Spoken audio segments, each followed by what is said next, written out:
My name is Ethan Miller, and I am 36 years old living in Boulder, Colorado, a town where the mountains hug the sky and people seem to all have dogs and secrets. If you met me last week, you would probably have said I was a pretty normal, maybe even dull guy. My job lets me work from home, mostly managing financial data for a small renewable energy startup, which sounds cooler than it really is. My friends joke that I practically live in sweatpants.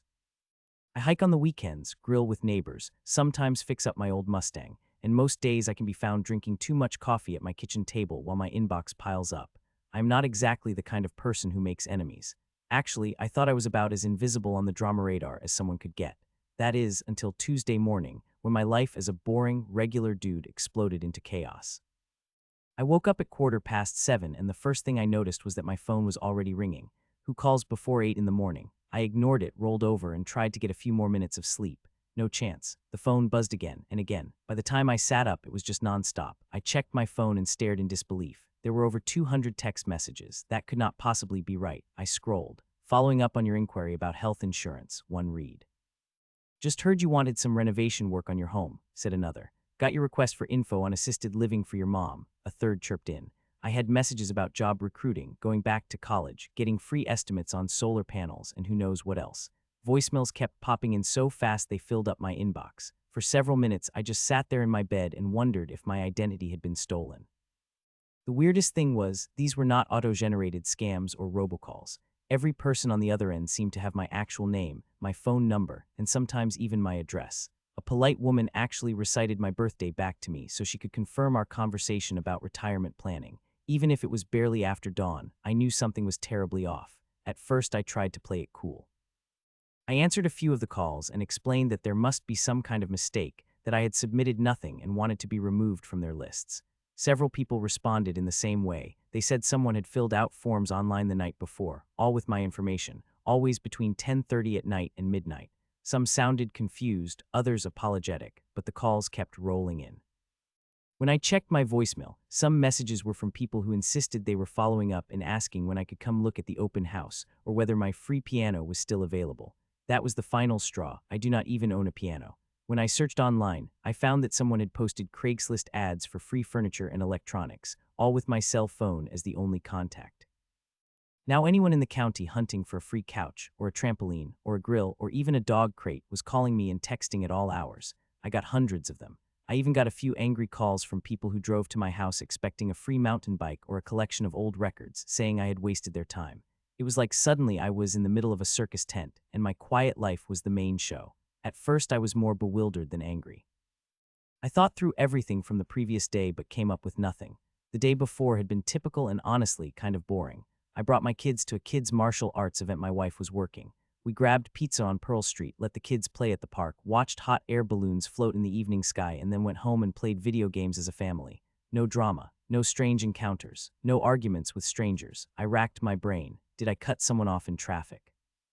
Was my neighbor upset about the time I borrowed his pressure washer last fall? Was it a prank from college buddies? I could not find a single clue, but the more I answered the phone, explaining over and over that it was a mistake, the angrier I became. Somebody had done this to me on purpose, someone who knew my personal details, and they wanted to mess with my life. I started to feel paranoid. Was someone watching me? Why would anyone go through hours of effort, filling out forms and posting fake ads, just to ruin my morning? The idea gnawed at me until my confusion curdled into anger. I wanted to know who did this. I wanted to know why. And more than that, I wanted to get back at them. Revenge was not really my style, but at that moment, I could not help myself. I began my investigation by going through every call and text from the prank morning. I called several of the companies back, trying to see if the signups had left behind any IP addresses or digital fingerprints. I double-checked every online account for breaches and pored over my social media privacy settings, but I came up empty. I asked my friends and neighbors if they had heard of anything similar. No luck. I even messaged my brother 3 states away, figuring he might know some elaborate new prank that was going viral. As the day went on, it got worse. I started getting messages from some of the affected companies, warning me about fraudulent activity and threatening to blacklist my number. Some Craigslist people showed up at my door, peering in the windows or knocking to see about their free sofa. My kids got scared and my wife was furious. This prank was taking over my life. At my lowest moment, I actually found myself lying awake that night, staring at the ceiling, wondering if I would be cleaning up this mess forever. I felt exposed and powerless, like the whole world could just trample into my life with a simple click. But then I remembered something. There was a single site, the local martial arts event page, where I had posted a public comment about the kids' event, and in that post I had mentioned I was home all week because I worked remotely. For 1 second, dread washed over me, thinking I had made it too easy for a stranger. But when I checked the comment thread, I noticed someone had written a nasty reply in the middle of the night after we had gone to bed. The user's handle looked familiar. It was a nickname my wife's coworker had used once at a barbecue. Suddenly, everything clicked. 2 weeks before, at another work event, I had interrupted this guy jokingly while he was telling a story. He seemed upset at the time, though I thought nothing of it. Had he really gone that far out of his way to seek revenge for a mild interruption? My blood boiled, but now I had a name and a motive. With a little smart digging, I found his email connected to the same handle, which he had foolishly used on his public Venmo. Every piece of the puzzle fit. I decided it was time to fight fire with fire. I spent the next day preparing my own revenge confusion. I created a new online identity using his name, complete with his favorite sports teams. He posted about them almost every day and flooded local enthusiast forums with listings. Looking for advice on where to find live tarantula food in bulk, my pet spiders are hungry, or ISO, clown training supplies, will pay top dollar for used clown shoes. I signed him up for a dozen newsletters, everything from weekly funerals near you to extreme llama racing digest. I even made a request for free motivational calendars to be sent to his house.